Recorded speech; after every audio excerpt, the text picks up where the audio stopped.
Right, so one of the goals of the Local Food, Local Places initiative is to get more of the community voice at the table, and Abe's been working hard on that, and today we're really listening to the voice of the farmer, the food producer, and the entrepreneur. I'm Antonio Garcia.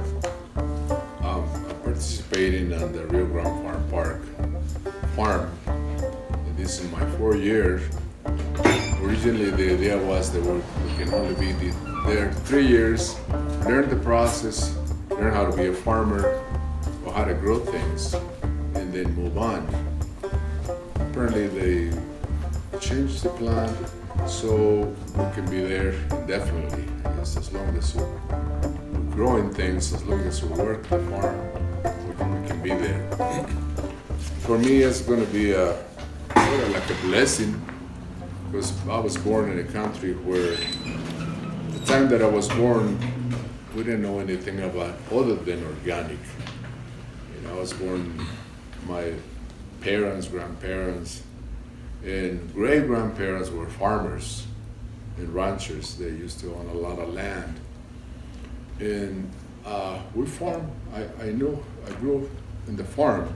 Basically, I was born in the farm, grew on the farm around animals and growing things.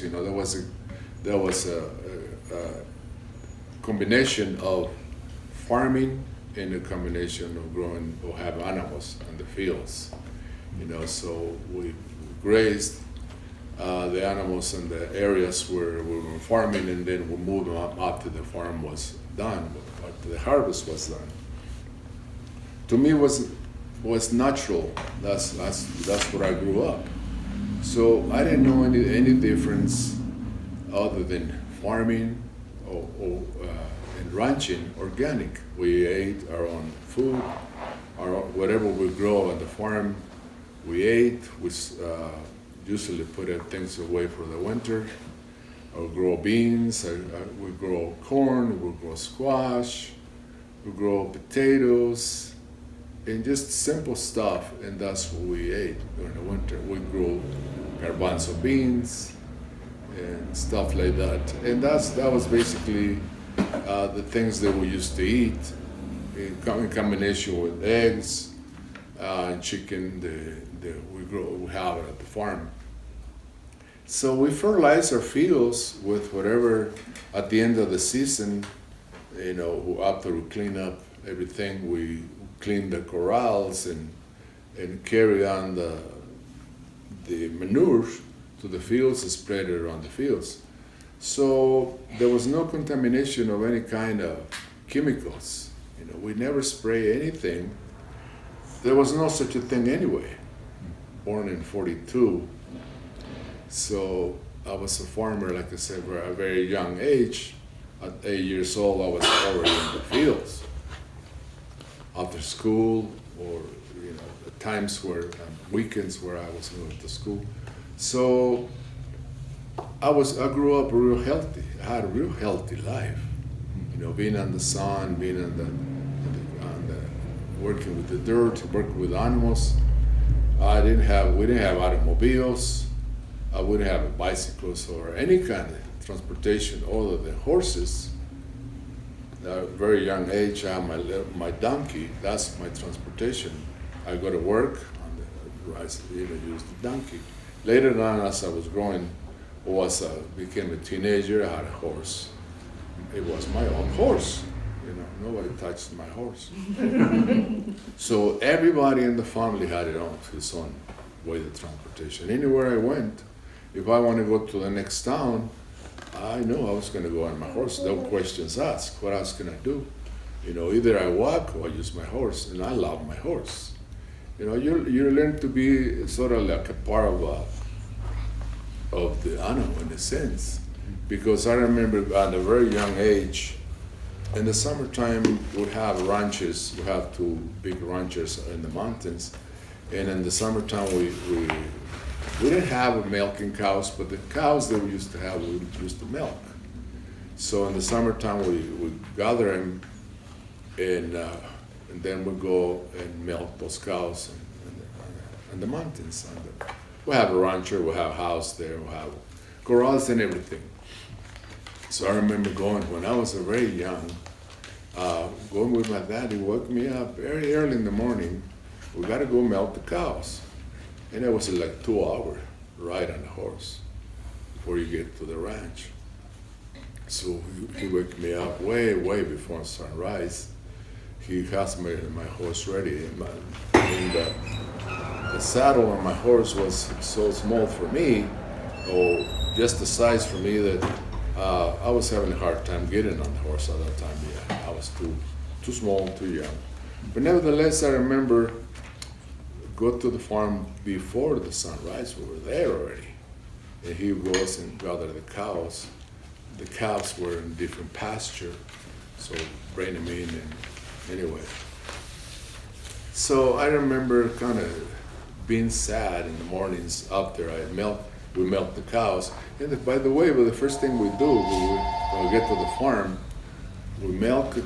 We had a big yards of making it out of ceramic, like a little pot, and we used to put a little bit of chocolate, a little bit of alcohol on it, and we milk the cow, and that thing. And that's the first thing we do. Drink the hot, real warm milk. And I love it. At that time, it didn't bother me. And then after that, we started milking the cows, and we milked the cows, and then we had a big containers. And then we put them one on each side of my saddle. And then I just come home and bring the milk to the town where my mother will sell the milk or make cheese. But I remember being sad because I was so small. I was probably maybe a little older than this fellow over there. There was times where I feel sad leaving my dad on the farm. My dad's gonna stay here by himself. And he didn't care, so you just go and take the milk, But I was sad thinking that, when you're a kid, you don't know what happened to your dad. And plus, I was afraid being on the mountains. There's wild animals, but I wouldn't get off the horse. I stay on the horse on the trail. There was Camino Real, they call it, sort of type, where there were stone fences on each side of the trail.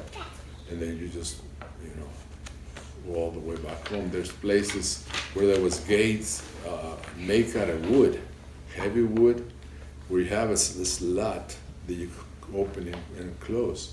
I couldn't even open those things like, especially in the winter. In the summertime when it rained, because they get wet. And there was times that I could wait an hour in front of that gate until somebody come along to that trail and open the gate for me. I remember times where I need to go to the bathroom, and I had to stand up on the horse and pee on my horse because I don't want to get off. To get on my horse, sometimes I can get against the stone fence, climb on the fence, and then get on my horse. And my horse was trained to the point that he'll do whatever I tell him to do. But anyway, going back to the organic farming, I didn't know, like I said, any different. And I learned and I can see now the difference, being that I drank and I ate everything organic. It really was good for me. Because I'm at my age, I can still kicking around. I can still work. There's times where the guys say, well, you don't get tired. Sometimes I have part-time workers. I just keep going and going and going, and I don't really get tired to the point that, I see guys my age would say, no, I don't want to work. They're retired, they come to the age of retiring, they quit working, and that's it. They don't want to do anything else. No, I retired from the construction business that I was into for many, many years here. And even though maybe I was in the construction for many years, I was still farming. I was still going, I used to live in California. I came in 1968 to California, and then I stayed there until 78. I had a house outside of the city, and I had a little farm right there. I used to grow chilies, tomatoes, strawberries, quite a bit. Had trees, fruit trees. I had an apricot tree. They used to have apricots this big. So, but I still I didn't particularly like California. I was living outside of LA. I always looked for something different or something that will be the same environment or the same size as the place where I grew up. So I came to the San Luis Valley in 1978. I kept coming a few years before then until I decided I was going to stay here. So, but at that time I was in construction. I was really, to make a living, even though I had a little farm. I bought a little farm in Menasa. I had a little farm around the house, 5 acres. And then I bought another piece of land where I used to have animals because, again, growing up with animals and stuff, I had to be, surrounded by that kind of lifestyle. But then I started doing construction and I sold the farm. Figured I couldn't make a living doing farming. So I came to Alamosa. Most of my work was in this area. And by the way, I started construction in more or less like 78, 79. And I built my own corporation out of an A&J Solar in Adobe Construction Incorporated. And I built homes. I built a few homes here in Park Avenue, on the north side. I built a few spec homes. I did a lot of remodels. I built a church up on top of the hill, San Luis, the Chapel of All Saints. I don't know if you've seen it. Oh, it's a beautiful chapel. Yeah. I didn't design it. There was some architects that designed it. We had an engineer at Santa Fe, but I built it. My company built the church, and it's made out of adobe block, by the way.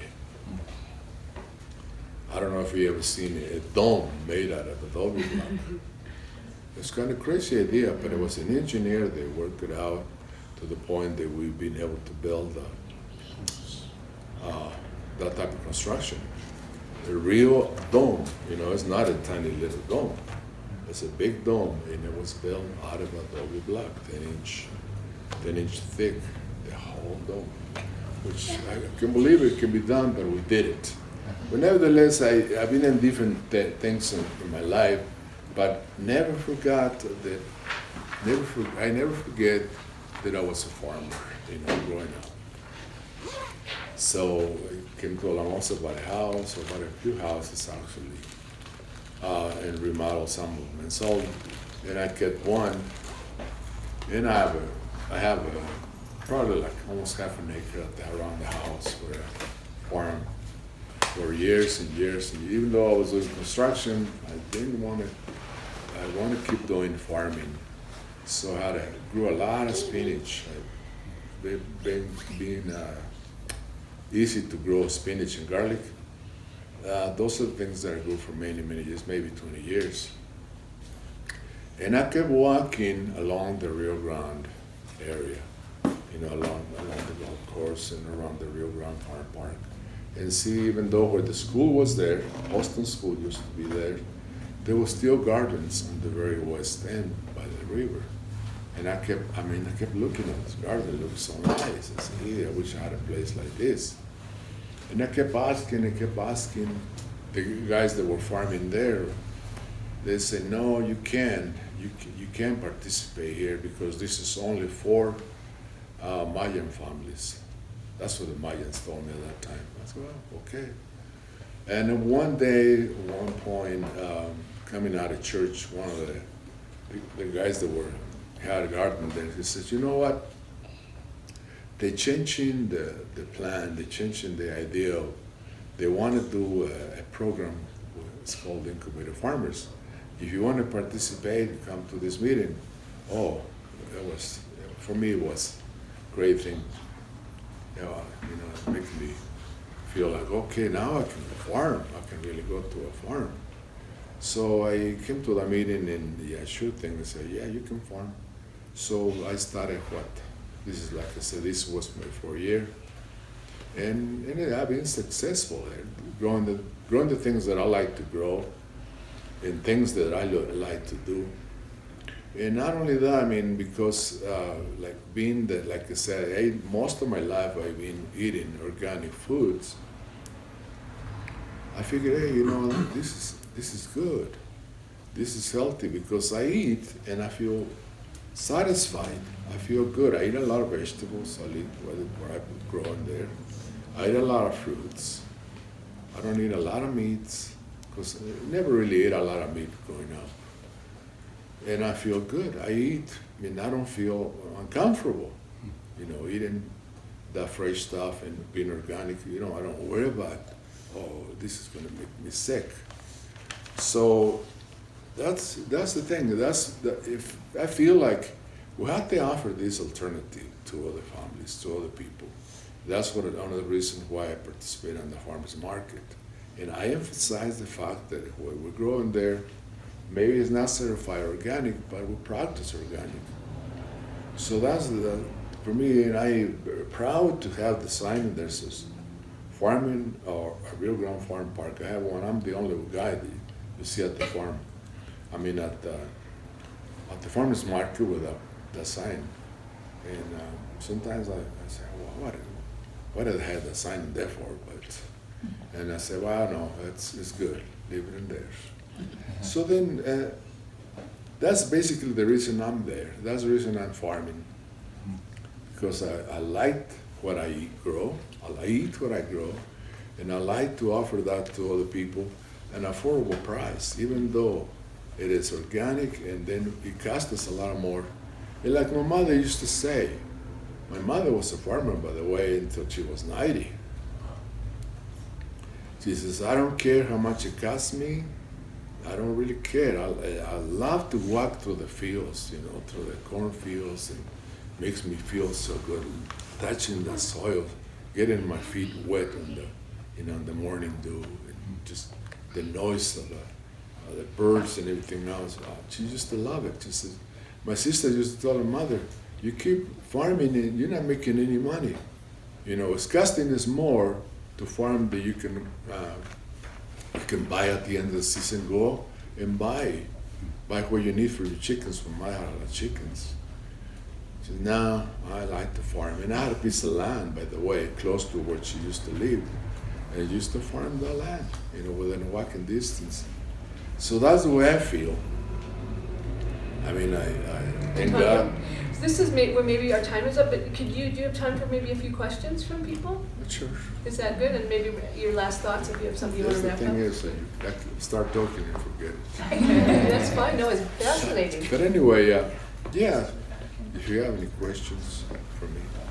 But like I said, that's the way I feel. Even though maybe it's not profitable, because we don't charge a lot of money for the stuff that we grow, is, you know, even though it's organic, it costs us a lot more than growing it where you can use fertilizers and use chemicals to kill the bugs and all that stuff. But anyway, if you have any questions. I have one. What did you say? You put chocolate and a little alcohol? Can you say more about that? Yeah, it's interesting. You know, I'm not sure what it's called, but you know, you make your own chocolate, by the way, and I still do. I have a recipe, by the way.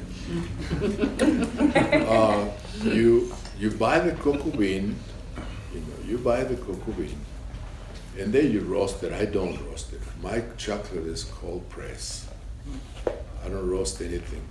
But my mother used to roast the cocoa bean, and then she roasted the peanuts, and she roasted the almonds, and everything together, and then she grind it. And then at the same time she put sugar. I don't put sugar, by the way. And then we had powder, or she make tablets. And we take a little bit of that with us. By the way, we had a house at the farm, so we had those things in there. The alcohol the type of alcohol is almost like tequila, I think it was. It was not an alcohol they use for rubbing alcohol, but just a little bit. Just maybe a few drops, and then chocolate, and then you melt that into the yard, and it's. You do what? You melt the cow, into the yard, Into the jar? yeah. And where's the chocolate? Is it on the teat or is it in the jar? It's on the yard. You pour it in the Are you yard. making hot chocolate? Yeah, it's like making. Oh, I thought you were like using it to help no, milk no. the cow. I You thought, put it in there. You put it in there, and then you milk the cow. You get the milk. We're milking. Minded. It's hot. That's great. It's almost boiling. I tell you. The milk is so warm in the morning, and it gets steams. You know, it's kind of, you can see the steam because Well, that sounds the amazing. cold mornings. Then and some people get sick out of that. You get pretty easy to get sick because it's pretty healthy, you know. Yeah. So no, I don't think I used to drink a lot of it, but because I was a kid. But my dad, yeah, he'll drink probably. I would say a quart at least. Wow. And it tastes good. I tried later in my life. I go back to Mexico and some of my cousins have cows. I said, come have some of this milk. I can't do that anymore. See, there's a Mystic Valley experience too. Yeah, we gotta find a cow. So, any final question before we? What kind of challenges have you faced growing at the farm park or just like organically? Well, you know, every year you have different challenges. First of all, more than anything else is the weeds. You know, you farm in one area for 3 years, and you almost at the end of that time you almost got rid of the weeds. You know, they keep coming every year, and then they move you to another area, and then you have to fight the weeds again. You know. So, but I learned there's a lot of challenges. You grow. I mean, I used to grow squash, corn, and beans, which is a very simple thing. I know exactly what it takes. But growing all this stuff, like there's a lot of different kind of winter squashes. Some take water and some don't. And you mix them together and they don't do well. You have to know how much water each one. Like, for example, delicata squash. It's not very sensitive. I learned this year that delicata squash is not very sensitive to the water. It takes more water than any other squash. And it's producing, even though they have a lot of inconveniences this year, a lot of problems. It's producing. Spaghetti squash did it more or less good. And it doesn't like a lot of water. Calabacitas, which you're familiar with the round calabacitas, summer squash, loves water, but it doesn't want to have the water, too much water for too long. There's things that you learn, you know, butternut squash doesn't like water at all.